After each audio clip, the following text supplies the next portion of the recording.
back through time and space.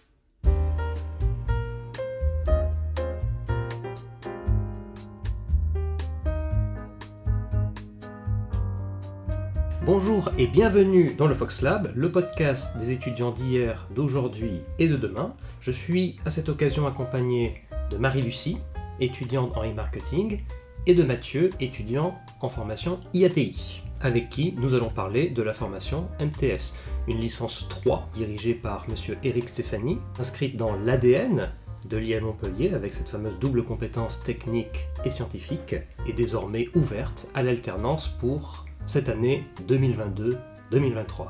Bonjour Marie-Lucie. Bonjour. Bonjour Mathieu. Bonjour. Si c'est possible, on va commencer par toi Marie-Lucie. Est-ce que tu pourrais nous en dire plus sur cette licence de manière très générale ? Tout d'abord, moi j'ai intégré cette licence suite à un DUT en chimie. Donc comme Fabien vous l'a dit, c'est une licence qui est en double compétence, donc qui accueille des étudiants qui auparavant ont fait des formations scientifiques et technologiques. Et donc en fait, la licence 3 MTS nous permet d'apprendre le management après avoir étudié un domaine différent et d'acquérir donc une double compétence. Comme Marie-Lucie, je suis aussi issu d'un DUT technique. Moi, c'était plutôt les matériaux. Et pour le coup, la licence MTS m'a permis de m'ouvrir à différentes matières parce que, premièrement, j'étais ouvert sur un domaine plutôt scientifique initialement. Suite à ça, j'ai commencé un petit peu à avoir le choix des matières, et notamment en MTS où j'ai pu apprendre tout ce qui était comptabilité, gestion, marketing, ressources humaines, et tout un panel de matières qui permettent de se différencier et d'obtenir cette double compétence. C'est une formation où finalement on va découvrir le management, on n'est pas obligé de l'avoir appris avant. Pas du tout, c'était vraiment une totale découverte et au final c'est productif parce qu'on change un peu de domaine, donc on apprend vraiment de nouvelles choses et ça nous permet de s'ouvrir à autre chose en fait. Il y a un cours, toi Mathieu, une discipline, un enseignement pendant cette licence 3 qui t'a marqué, qui t'a intéressé, plus que d'autres encore ? Ouais, pour le coup, les cours de comptabilité, et notamment de comptabilité analytique menés par Céline Aversing, qui étaient très très instructifs et qui aujourd'hui me servent par la suite. Si je ne me trompe pas, vous avez fait la formation en initiale. L'objectif c'était de faire un stage. À quelle période il fallait faire ce stage notamment ? Nous avions 2 stages, donc un premier qui en fait est une petite mission qui se fait en décembre et le deuxième qui se fait à partir de mars. C'était quelque chose qui était réservé à la licence MTS. Et aujourd'hui, je crois que ça se fait plutôt en formation d'alternance. On est passé avec la licence 3 MTS d'une formation initiale à une formation désormais ouverte également à l'alternance, et qui, plus encore qu'ouverte à l'alternance, est maintenant rythmée sur un calendrier d'alternant, avec les fameux 2 semaines de cours et les 2 semaines d'entreprise, ou 3 semaines de cours, 3 semaines d'entreprise. C'est le grand changement, effectivement, de cette année. Au niveau des compétences, est-ce qu'il y a des compétences que vous avez acquises tout au long de l'année ? Nous avons eu différentes matières et au fur et à mesure, on a pu chacun décider un peu de quelle voie nous allions suivre. Donc chaque compétence forcément nous a appris des compétences mais plutôt théoriques qu'on n'a pas forcément mis en œuvre, mais on a pu au moins se diriger vers un domaine plus qu'un autre pour après choisir nos stages et choisir notre continuité d'études. En arrivant directement en licence MTS, on a eu tout un panel de matières qui s'ouvrait à nous, et c'était à chaque fois les rudiments de cette matière. Donc les bases en comptabilité, en gestion, marketing, et toutes ces bases sur lesquelles on peut se construire et on peut repérer les matières qui nous intéressent, les matières où on a quelques avantages, et par contre celles qui nous rebutent, celles où ça va être plus compliqué derrière, et on peut se faire une idée plus générale de ce que l'on aime et ce que l'on veut faire. Vous étiez une classe de combien d'étudiants à peu près ? Nous étions une 50aine, il me semble. Ouais, on était 50. Je crois qu'on était même 48. Et chacun avec une formation en fait antérieure qui était différente ?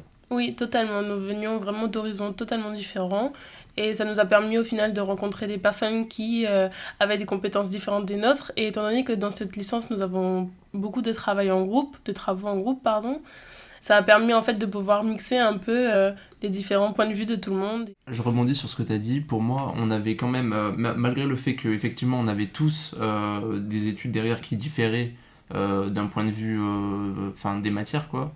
On avait peut-être des chimies, des matériaux, de la mécanique et tout, mais on se rejoignait tous sur un point, c'est qu'on était tous issus d'un secteur technologique et scientifique. Et malgré tout, cette mixité, elle était pas si différente que ça, parce qu'on avait tous le même niveau qui était les bases classiques, Et puis justement, ces travaux de groupe nous ont permis un petit peu d'évoluer sur certaines de ces matières.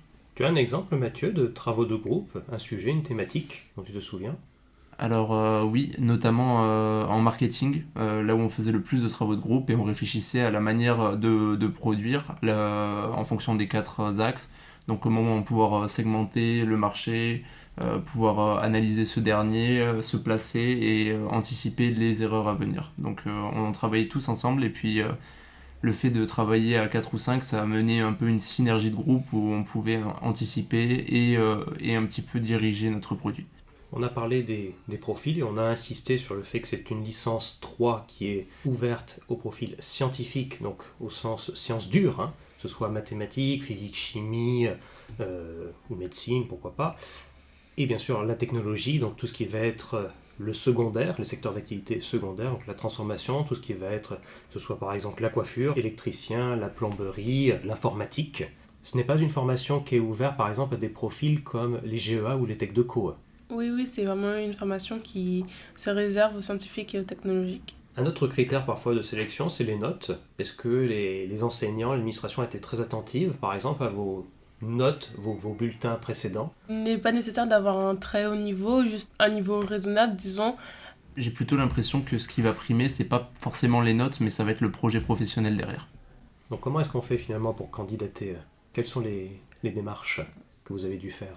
Moi, j'ai candidaté par e-candidat, comme la plupart d'entre nous, sur le e-candidat justement qui permet de postuler à des formations qui ne sont pas dans la continuité de ce qu'on faisait auparavant. Il y a tout un ensemble de pièces à fournir, une lettre de motivation pour expliquer, comme Mathieu le disait, quel est notre projet professionnel, pourquoi on veut s'orienter dans cette direction. Et après, voilà.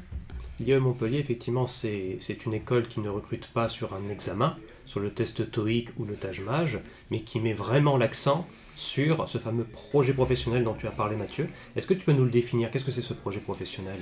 Alors c'est un projet professionnel qui va varier d'individu à individu, mais je pense que les clés, ça reste les mêmes pour tous. C'est avoir un but bien précis en tête et savoir comment telle ou telle formation qu'on va effectuer dans un certain domaine vont pouvoir nous mener à ce but et essayer d'argumenter autour de ça.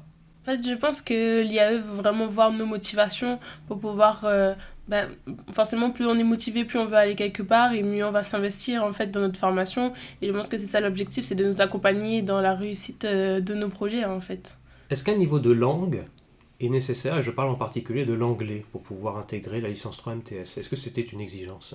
Non, pas du tout. Nous avions tous des niveaux très très différents à l'arrivée et nous avons des cours justement d'anglais qui nous préparent en fait à éventuellement passer le TOEIC qui au final va nous aider à choisir des formations de master car certaines demandent un certain score TOEIC par exemple pour les formations à l'international, mais chacun est libre en fait de faire le parcours qui lui semble le plus adapté et un niveau n'est pas requis. Effectivement, il n'y a pas de niveau de sélection au niveau de l'anglais. Par contre, c'est quand même important d'avoir un anglais assez parlé et assez compris parce que l'IAE nous ouvre des portes sur des secteurs où l'anglais est un prérequis. Et donc souvent, il y a un effort qui doit être fourni de la part des étudiants afin d'améliorer cet anglais parce qu'il va nous servir tout au long de notre carrière. Je reviens à la question du stage qui rejoint un petit peu de l'alternance. Vous avez précisé tout à l'heure les dates que vous avez fait pour le stage. Donc il y avait la fin de l'année pour décembre. Et puis ensuite il y avait un autre stage qui était plutôt mi-avril, quelque chose comme ça. Ouais, c'est ça. C'était de mi-avril à fin juillet. Quel stage avez-vous réalisé? Je vais commencer par Marie-Lucie. Moi, mon premier stage en décembre, je l'ai effectué en tant que community manager, car en fait, j'ai dès le début de l'année choisi la voie du marketing. Donc, j'ai essayé de choisir mes stages dans le domaine du marketing pour pouvoir en fait compléter mon dossier et avoir une chance d'être prise dans le master e marketing de l'IAE. Et mon deuxième stage, je l'ai effectué en tant que chargée de communication dans un projet de recherche à l'université de Montpellier. Et quant à toi, Mathieu? Pour moi, j'ai fait ma première mission au sein de l'IAE, où justement je menais un peu la communication de l'IAE. Et suite à ça, pour mon deuxième stage, je l'ai effectué dans une start-up. Et ça me rapprochait justement du projet professionnel qu'on évoquait tout à l'heure. Je travaillais dans cette start-up à son développement. C'était une start-up qui mettait en relation des entreprises et des alternants. J'étais chargé des relations entreprises, donc je m'occupais de tout ce qui était développement commercial de cette start-up.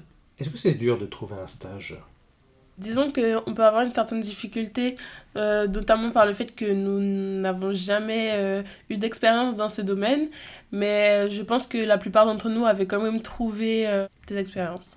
Là où on a quand même certains points positifs par rapport à d'autres personnes, c'est qu'on peut jouer sur la double compétence. J'ai beaucoup d'amis à moi qui ont fait des stages où ils effectuaient des postes plutôt administratifs ou du commercial ou de la communication, mais dans des entreprises qui sont un petit peu industrielles à la base. Et donc ils faisaient jouer leurs compétences premières qu'ils avaient obtenues durant leur DUT, BUT ou BTS. Et ensuite, ils y ajoutaient les compétences qu'ils avaient obtenues durant cette année en MTS pour pouvoir un petit peu équilibrer et dire bon ben j'ai des connaissances et en plus je vais pouvoir en parler derrière parce que c'est ce que j'apprends en cours. Alors, ce qui va différencier le stage de l'alternance, ce sera bien sûr la longueur, parce que l'alternance va se faire en une fois et tout au long de l'année, alors que le stage, par exemple, que vous avez effectué, il y en a eu 2. Mais après, les missions restent similaires, que ce soit pour l'alternance ou le stage, avec cette double compétence à valoriser. Je voulais savoir, ce stage-là, est-ce que vous avez le choix, en fait, de le choisir dans n'importe quelle zone géographique de la France, ou est-ce que vous êtes limité à Montpellier ? Non, nous n'avons aucune limite géographique. Nous choisissons notre stage là où ça nous arrange, là où on trouve et là où des opportunités s'offrent à nous. Il n'y a aucune restriction géographique pour le stage. Après, c'est vrai que la plupart des gens ont soit trouvé sur Montpellier, soit proche des parents pour éviter d'avoir un double logement et donc pour des contraintes monétaires. Mais dans l'ensemble, il n'y a pas de restriction géographique. Quel conseil vous donneriez aux étudiants qui vont se lancer dans une recherche d'alternance et de stage ? De vraiment s'y prendre à l'avance, d'essayer d'aller dans des forums, etc., de rentrer en contact avec des entreprises, car on ne sait jamais, un contact peut en emmener un autre et ça peut ouvrir des portes en fait. Je pense que ce qui est important aussi, c'est de se donner tous les outils nécessaires. Dans un premier temps, avoir un CV propre, pour moi c'est le minimum. Travailler sur ses soft skills et donc son comportement, la manière dont on est perçu, et aussi ses hard skills à travers des formations Google ou ce genre de choses qui permettent de pallier au manque d'expérience dans d'autres sociétés.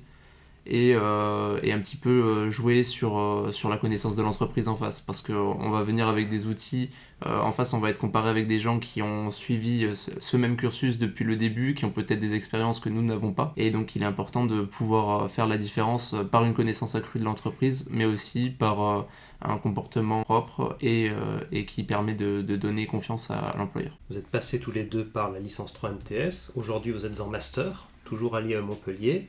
Marie-Lucie est en master e-marketing et Mathieu est en master IATI. Je vais commencer par toi, Marie-Lucie.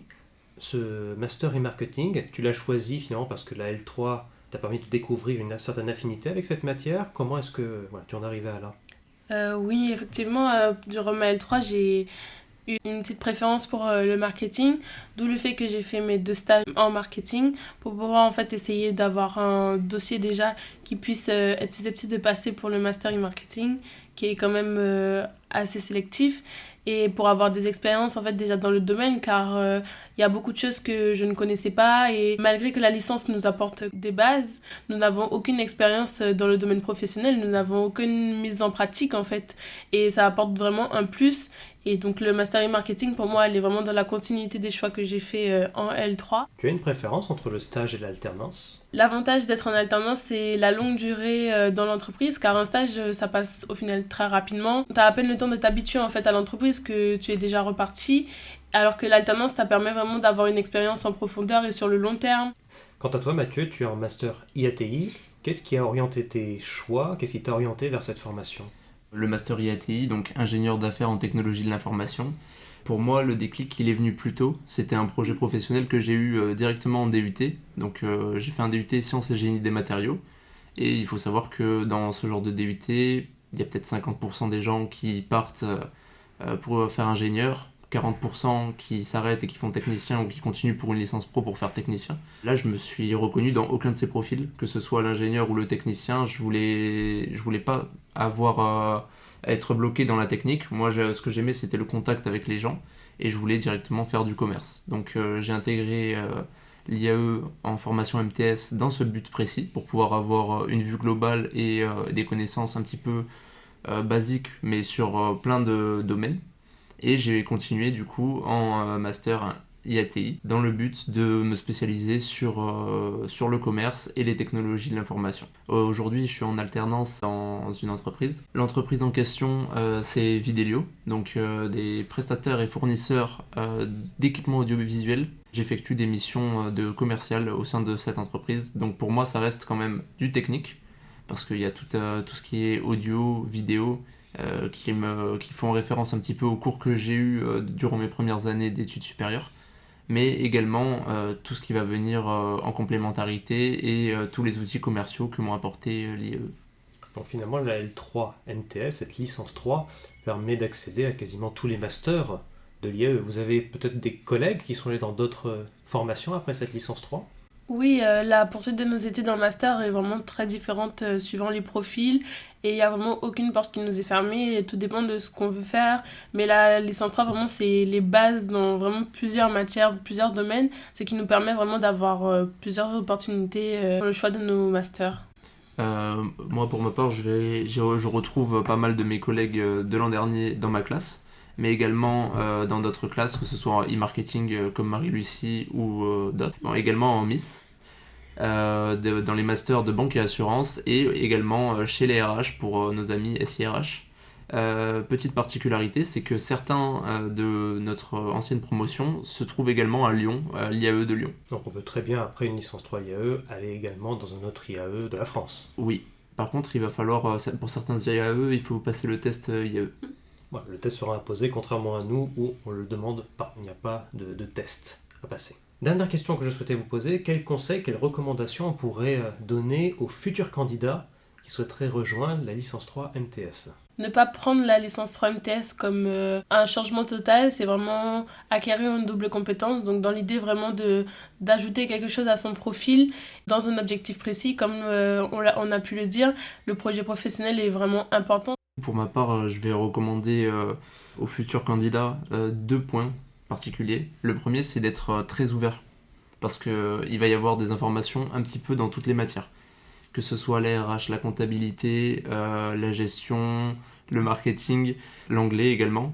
Toutes ces matières vont nous permettre, dans un premier temps, de nous donner toutes les bases et rudiments, et ce sont des bases que l'on utilisera quotidiennement et qui font partie intégrante d'une entreprise. Donc c'est important de rester bien ouvert sur toutes ces matières, et de ne pas se brusquer et se fermer dès qu'une matière va être moins en affinité avec nos goûts. Et le deuxième point, qui est le plus important selon moi, c'est de tisser des liens. Parce que les personnes qu'on croise à l'IAE, on les recroise tout le temps. Je vais prendre un exemple à moi. Là, à l'heure actuelle, en tant qu'alternant, c'est très fréquent que quand je visite une entreprise, je croise un collègue, pas forcément de la promotion de l'an dernier, mais un collègue de l'IAE, avec qui j'ai pu sociabiliser un moment, et forcément, quand tu arrives dans une entreprise, que tu as déjà un contact, bah, ça facilite les choses et ça aide dans ses futurs projets professionnels. Voilà, et d'ailleurs, pour construire ce projet professionnel, toute expérience qui a été faite avant sera valorisée. Que ce soit une expérience associative ou que ce soit même un petit boulot en été. Je pense que voilà, dans ce projet professionnel, et je ne sais pas qu'est-ce que vous en pensez, mais tous les travaux qu'on a pu faire avant ne peuvent être qu'un plus. Toute cette expérience est valorisée et elle apportera des compétences vis-à-vis de cette expérience. Moi, je sais que je travaillais à l'époque en tant que poissonnier et c'est quelque chose qui a toujours été valorisé lors de mes entretiens d'embauche parce que ça englobe quelques compétences et quelques soft skills liés à la profession. Eh bien écoutez, ce sera le mot de la fin. Un grand merci à Marie-Lucie. Merci à toi, Fabien. Et un grand merci bien sûr à Mathieu. Merci à Fabien et Marie-Lucie pour cette interview. Merci à tout le monde de nous avoir écoutés. Si vous avez des questions, rendez-vous sur les réseaux sociaux. Vous pouvez nous contacter sur le site de l'IAE Montpellier, sur lequel il y a les différentes adresses de tous les collègues de l'IAE. Pour plus d'informations, n'hésitez pas à vous rendre dans les salons, que ce soit les salons de l'enseignement supérieur, mais également les journées portes ouvertes, qui ont lieu en général en début d'année. L'ensemble des informations qui ont été évoquées seront dans la description du lien YouTube. Et d'ici là, si on ne se revoit pas, je vous souhaite à tous une très bonne journée. Merci.